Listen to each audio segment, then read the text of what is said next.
Good morning, guys. Candy here at my mobile homestead.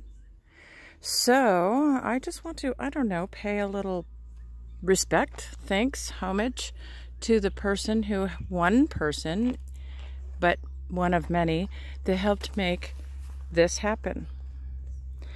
And what I'm talking about is this yard, because I'm about to take a big major step in what I'm doing in my front yard today.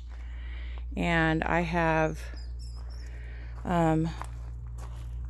garden boxes full of foliage and flowers going on in here, and it's beautiful. My granddaughter painted the garden boxes. See, I'm paying thanks to her. One of the other people is Mireya TCK, the concrete kid.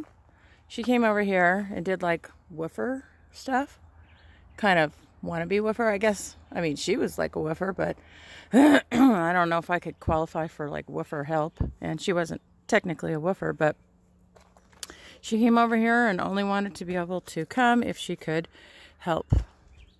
And I'll tell you what, because of my particular health issues, and my husband has artificial hips, and my son has a broken back, things would have gone by pretty slowly. But in the one weekend that she was here, she dug every single post for this entire fence that we have in here. Every single post. Well, okay, my husband did a couple, but the bottom line is without her help, I wouldn't be doing what I'm getting ready to do today.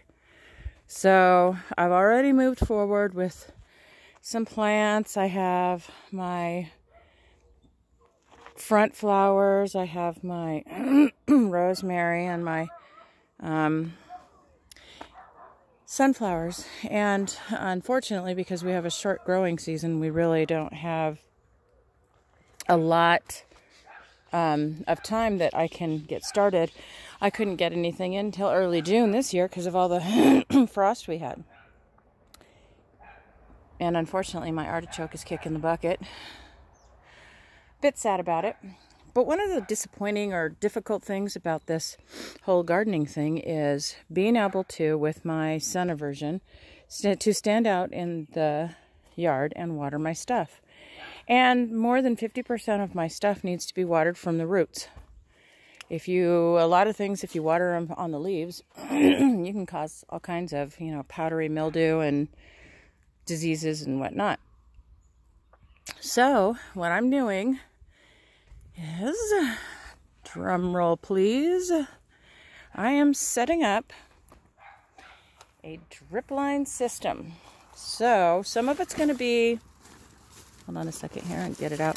Some of it's going to be this skinny drip line with jets. I have, oops, not that. I have these jet things, and they will, I'm going to run the drip line along the fence right here on this side, and then I'm going to stick these into that hose, and it's going to spray into the box. And I'm going to run them up into these boxes. Not this one, because this one doesn't technically have a plant in it, but like in my rosemary over there and this one right here. But, and I think I'm going to do the same thing for my grapes. I'm just going to have a drip line over there on my grapes. But for these bad boys, I have this soaker hose. Let me see. Where'd it go? I have this. Well, it's right here. I have it right here. And it's like, I have one in here.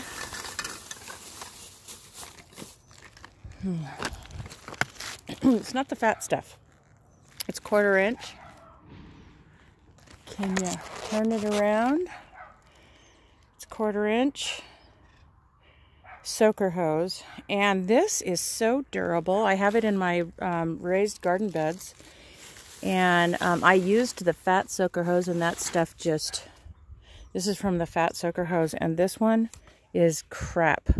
It just totally busted a hole right after I turned it on. Disappointed, to say the least.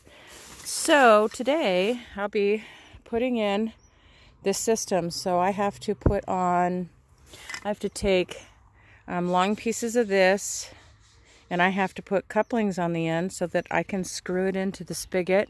I actually have a timer for out here, but not a automatic timer, so I'll have to just come out and turn it on in the morning and it'll automatically go off. But that is a-okay. I have 2 automatic timers at my community garden because it's a little bit further away from the house, and sometimes, you know, like if I'm going to work and stuff, going all the way over to the community garden when I'm in a hurry is just a little bit of a pain in the butt. So yeah, so that's what I'm getting ready to do. And when I'm thinking about where I'm at with this right now, yeah, it's coming up on August of 2019, but we've come so far. In previous videos, you've probably seen the front of my house, and it had this white lattice on it, but no more. No more, my friends. It's got this. It's all shade cloth. It's double right along here. And then we have some new lumber up there, but we have to finish out the new lumber all across the top and at all of the 4x4 posts. But it looks so good, and I get good privacy. It doesn't look unattractive. It looked kind of tacky it didn't look tacky. Well, it did, because it was warping and sticking out, and it was here when I moved in, and I just was over it. So I'm saving it because I'm going to use it for like trellises, or to hoop over my garden for climbing stuff. We will see. It's flexible, and that's what makes it nice to be able to do something like that. Anyway, this particular video is just going to end right here, but I'm going to do some videos with me putting my drip system in. And I want to show you guys how crazy easy it is to do that. I don't have to stand out here in water. I can just come out, turn it on, go back in, and everything will be watered all at once. I like it because that's what I'm doing at my other garden.